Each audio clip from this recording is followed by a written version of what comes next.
आज की इस जेनेटिक कोड की क्विज़ में आपका स्वागत है। यहाँ पर हम लोग मॉलिक्यूलर बायोलॉजी से संबंधित एक क्विज़ आज करेंगे और ये पहली क्विज़ है genetic code. First question is the genetic code consist of. Genetic code में 64 कोडॉन्स होते हैं, 61 सेंस कोडॉन्स होते हैं, 3 स्टॉप कोडॉन्स होते हैं, यानी ये सारे ऑप्शंस करेक्ट हैं। Options D all is correct. चौथा ऑप्शन ऑल का यहाँ पर करेक्ट होगा क्योंकि जेनेटिक कोड के संदर्भ में कही गई ये तीनों बातें, all three options are correct, so the correct option is option D all. The genetic code consists of all, option D is correct.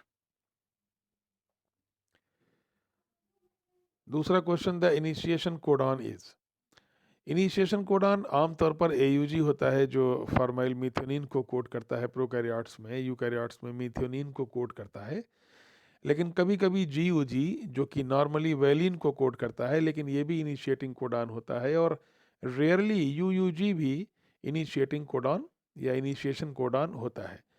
तो यहाँ पर ऑप्शन बोथ करेक्ट होगा क्योंकि AUG and sometimes GUG or UUG are used as initiation codon।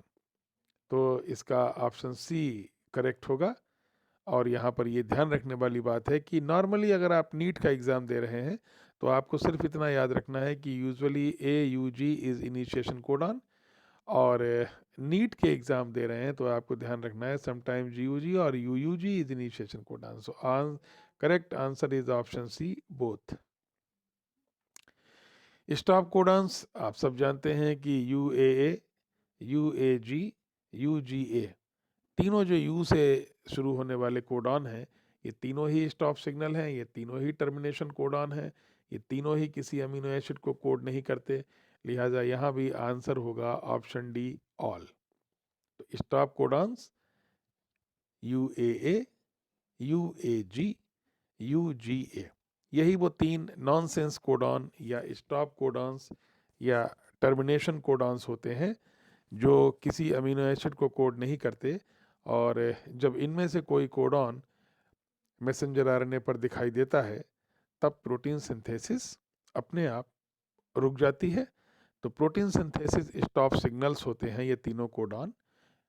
तो the correct answer is option D all. Fourth question, only one codon specify following amino acids, यानी कि केवल जिसे किसी अमीनो एसिड के लिए 6 कोडॉन्स चाहिए, किसी के लिए 4 कोडॉन्स होते हैं, किसी के लिए 2 कोडॉन्स होते हैं। ये 2 अमीनो एसिड ऐसे हैं, मीथियोनिन एंड ट्रिप्टोफान, जिनके लिए एक एक कोडॉन ही होता है।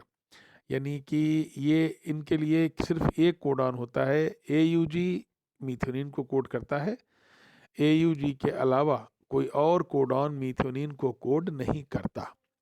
चूँकि हमारे पास 64 कोडॉन्स होते हैं, उनमें 61 सेंस कोडॉन्स होते हैं और केवल 20 अमीनो एसिड्स होते हैं जो प्रोटीन की सिंथेसिस करते हैं। तो कई बार एक एक अमीनो एसिड के लिए एक से अधिक कोडॉन भी होते हैं, लेकिन ये 2 अमीनो एसिड ऐसे हैं जिनके लिए सिर्फ एक एक कोडॉन ही होता है, और ये दोनों अमीनो एसिड हैं methionine, tryptophan. The correct answer is option C both. Number of synonymous codons are 6 for, ये यही बात जो अभी इससे पहले ये बात कही गई थी कि कुछ अमीनो एसिड्स के लिए सिर्फ एक एक कोडॉन होते हैं, लेकिन कुछ अमीनो एसिड्स के लिए 6 कोडॉन्स होते हैं, यानी 6 कोडॉन्स आर सिनोनिमस। ये 6 कोडॉन्स में से कोई सा भी एक कोडॉन आएगा तो ल्यूसीन बनेगा, सीरीन बनेगा, अर्जिनिन बनेगा, और इसका आंसर है ऑप्शन डी ऑल।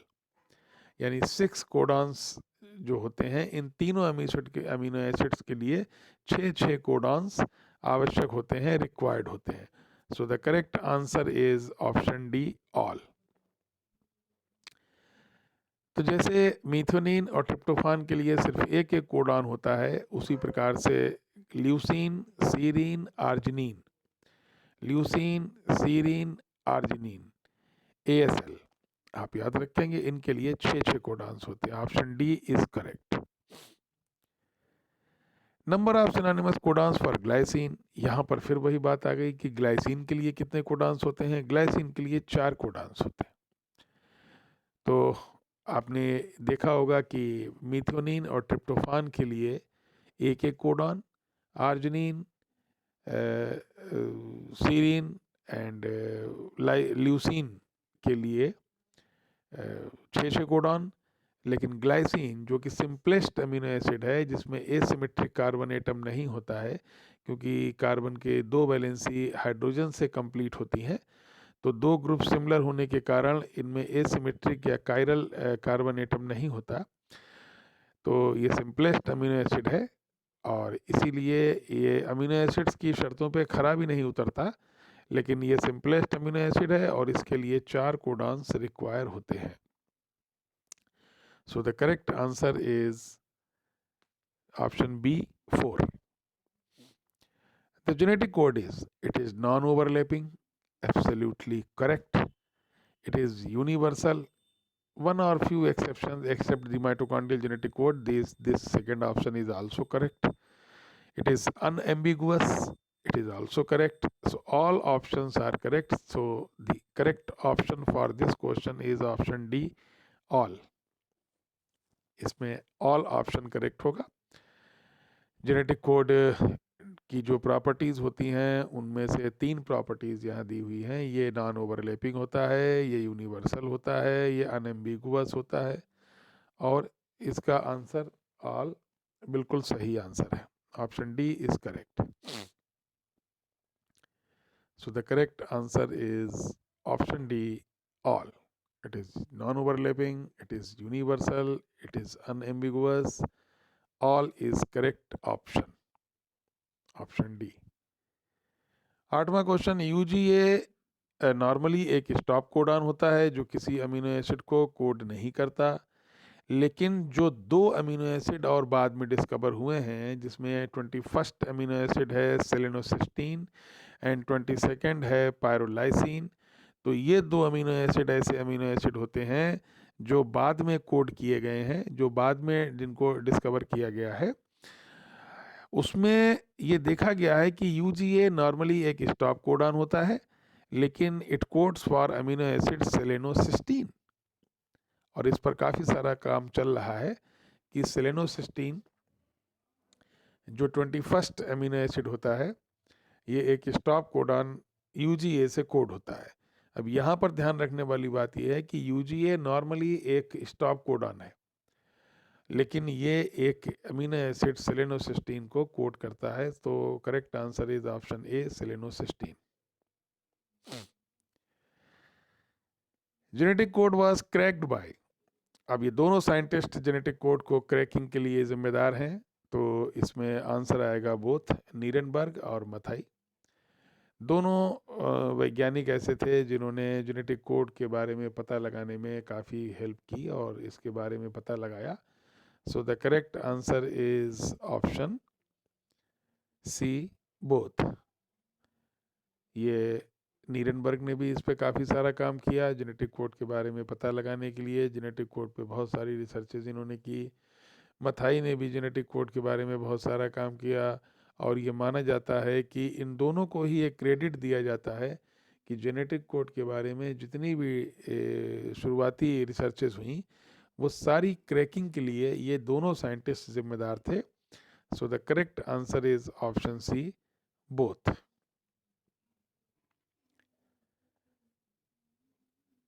दसवां क्वेश्चन है वॉबल हाइपोथेसिस।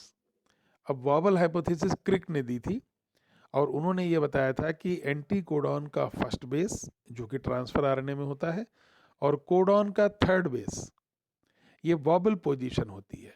वॉबल पोजीशन का मतलब ये हुआ है जंपिंग पोजीशन, मतलब नॉट स्टेबल। तो अगर एंटी कोडॉन के और कोडॉन के 2 बेस सिमिलर हैं, तो थर्ड बेस जो वॉबलिंग होती है, ये एक से अधिक अमीनो एसिड को सिंथेसाइज कर सकता है। तो एक से अधिक अमीनो एसिड को सिंथेसाइज करने के लिए, क्योंकि हमारे पास 61 कोडान्स सेंस कोडान्स होते हैं, लेकिन सिर्फ 30 से 32 ट्रांसफर आरएनए ही होते हैं, इसका मतलब है कि ये ट्रांसफ़र कोई ना कोई ट्रांसफ़र आरएनए एक से ज़्यादा अमीनो एसिड्स को भी लाता है, और ये जो एक से ज़्यादा अमीनो एसिड्स को लाता है, तो इसका मतलब first base of anticodon and third base of codon is wobble position.